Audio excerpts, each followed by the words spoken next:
Old Pictures in Florence by Robert Browning I. The morn when first it thunders in March, the eel in the pond gives a leap, they say. As I leaned and looked over the aloed arch of the villa gate this warm March day, no flash snapped, no dumb thunder rolled in the valley beneath where, white and wide and washed by the morning water gold, Florence lay. Out on the mountainside, too, river and bridge and street and square lay mine, as much at my beck and call, through the live translucent bath of air, as the sights in a magic crystal ball. And of all I saw and of all I praised, the most to praise and the best to see was the startling bell tower Giotto raised. But why did it more than startle me? 3. Giotto, how, with that soul of yours, could you play me false who loved you so? Some slights if a certain heart endures yet it feels, I would have your fellows know. Faith, I perceive not why I should care to break a silence that suits them best, but the thing grows somewhat hard to bear when I find a Giotto join the rest. IV. On the arch where olives overhead print the blue sky with twig and leaf, that sharp curled leaf which they never shed. Twixt the aloes, I used to lean in chief, and mark through the winter afternoons, by a gift God grants me now and then, in the mild decline of those suns like moons, who walked in Florence, besides her men. They might chirp and chaffer, come and go for pleasure or profit, her men alive my business was hardly with them, I trow, but with empty cells of the human hive, with the chapter room, the cloister porch, the Churchill's apsis, aisle or nave, its crypt, one fingers along with a torch its face set full for the sun to shave.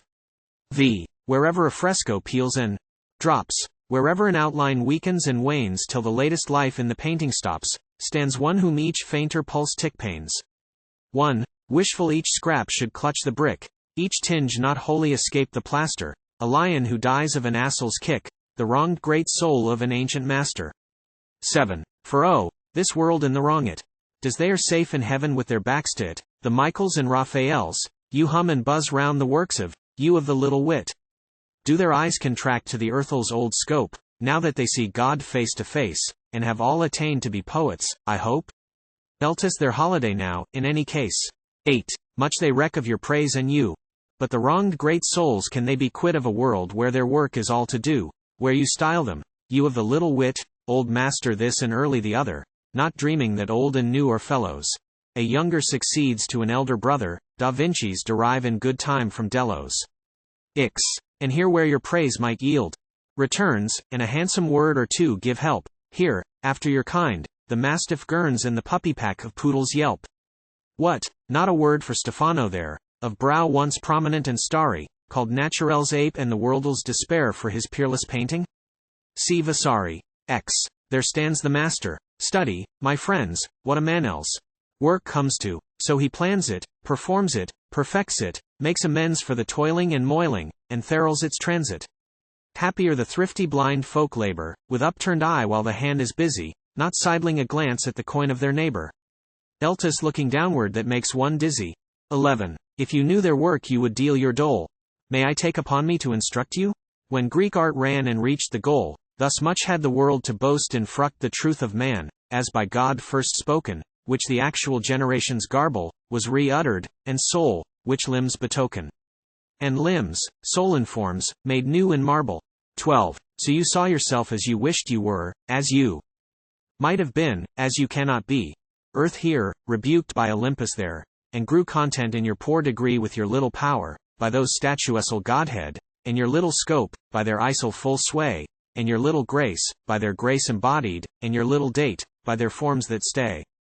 13. You would fain be kinglier, say, than I am, even so, you will not sit like Theseus. You would prove a model? The son of Priam has yet the advantage in armsel and kneesel use. Eulare wroth can you slay your snake like Apollo? Eulare grieved still Niobel's the grander. Euliphtherals the racers'll freeze to follow you Ditherals the dying Alexander. 14. So, testing your weakness by their strength, your meager charms by their rounded beauty, measured by art in your breadth and length, you learn to submit as a mortal's duty.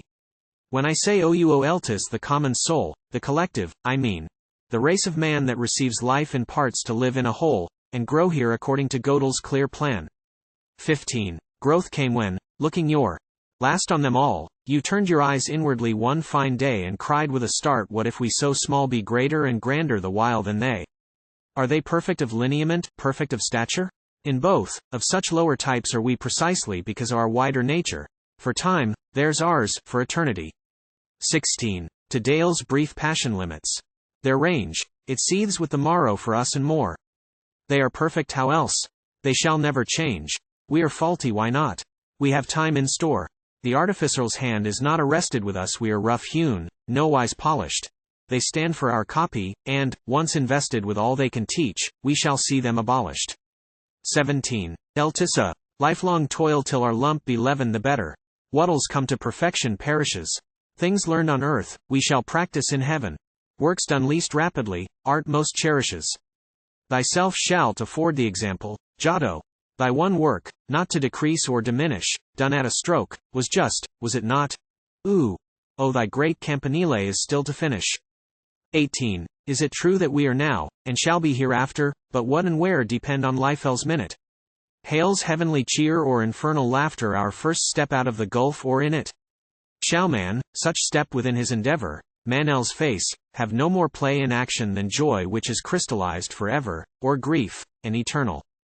Petrifaction? 19. On which I conclude, that the early painters, to cries of O Greek art and what more wish you?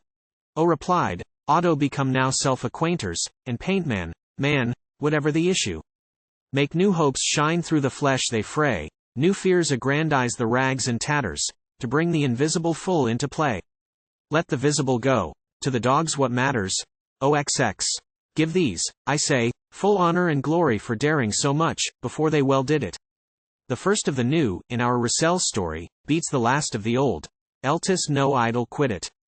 The worthies began a revolution, which if on earth you intend to acknowledge, why, honor them now, ends my allocution. Nor confer your degree when the folk leave college. 21. Theral's a fancy some lean to and others hate that, when this life is ended, begins new work for the soul in another state, where it strives and gets weary, loses and wins, where the strong and the weak, this world's conjuries, repeat in large what they practiced in small, through life after life in unlimited series. Only the skeletals to be changed, that'll's all. 22. Yet I hardly know, when a soul has seen by the means of evil that good is best, and, through earth and its noise, what is heaven's serene, when our faith in the same has stood the test, why, the child-grown man, you burn the rod, the uses of labor are surely done, there remaineth a rest for the people of God, and I have had troubles enough, for one. 23. But at any rate I have loved the season of Artel's spring birth so dim and dewy. My sculptor is Niccolo the Pisan, my painter Hubert Cimabue. Nor ever was man of them all indeed, from these to Ghiberti and Ghirlandaio, could say that he missed my critic meed. So, now too, my special grievance hi-ho. 24. Their ghosts still stand, as I said before, watching each fresco flaked and rasped, blocked up, knocked out, or whitewashed o'er, no getting again what the church has grasped. The works on the wall must take their chance. Works never conceded to England's thick clime. Oh, I hope they prefer their inheritance of a bucketful of Italian quick lime. 25. When they go at length, with such a shaking of heads o'er the old delusion, sadly each master his way through the black streets taking, where many a lost work breathes though badly, why don they bethink them of who has merited? Why not reveal, while their pictures dree such doom, how a captive might be out-ferreted? Why is it they never remember me? 26. Not that I expect the great Bigordi, nor Sandro to hear me, chivalric, bellicose, nor the wronged Lupino, and not a word I say of a scrap of Fr. Angelicals, but are you too fine, Taddeo Gaddi, to grant me a taste of your intonaco some Jerome that seeks the heaven with a sad eye, not a churlish saint, Lorenzo Monaco? 27. Could not the ghost with the close red cap, my Polygiolo, the twice a craftsman, save me a sample, give me the hap of a muscular Christ that shows the draughtsman? No virgin by him the somewhat petty, of finical touch and tempera crumbly could not Alesso Baldivinetti contribute so much, I ask him humbly? 28. Margaritone of Arezzo, with the grave clothes garb and swaddling barret, why purse up mouth and beak in a pezzo, you bald old saturnine pole-clawed parrot? Not a poor glimmering crucifixion, where in the foreground kneels the donor. If such remain, as is my conviction, the hoarding it does you but little honor. 29. They pass. For them the panels may thrill, the tempera grow alive and tinglish. Their pictures are left to the mercies still of dealers and stealers, Jews and the English, who, seeing mere money's worth in their prize, will sell it to somebody calm as Zeno at naked high art, and in ecstasies before some clay-cold vile Carlino. XXX. No matter for these, but Giotto, have you allowed, as the town tongues babble it, oh, never. It shall not be counted true that a certain precious little tablet which Buonarroti eyed like a lover, was buried so long in oblivion's womb and, left for another than I to discover, turns up at last. And to whom? 31. That have haunted. The dim San Spirito, or was it rather the Ognissanti? Patient on altar step planting a weary toe. Nay, I shall have it yet. Dator Amanti, my I nor or, if that'll's a platitude. Jewel of Giamshid, the Persian Sophis Iso, in anticipative gratitude, what if I take up my hope and prophesy? 32. When the hour grows ripe, and a certain dotard is pitched, no parcel that needs invoicing, to the worst side of the Mont St. Gothard, we shall begin by way of rejoicing. None of that shooting the sky, blank cartridge.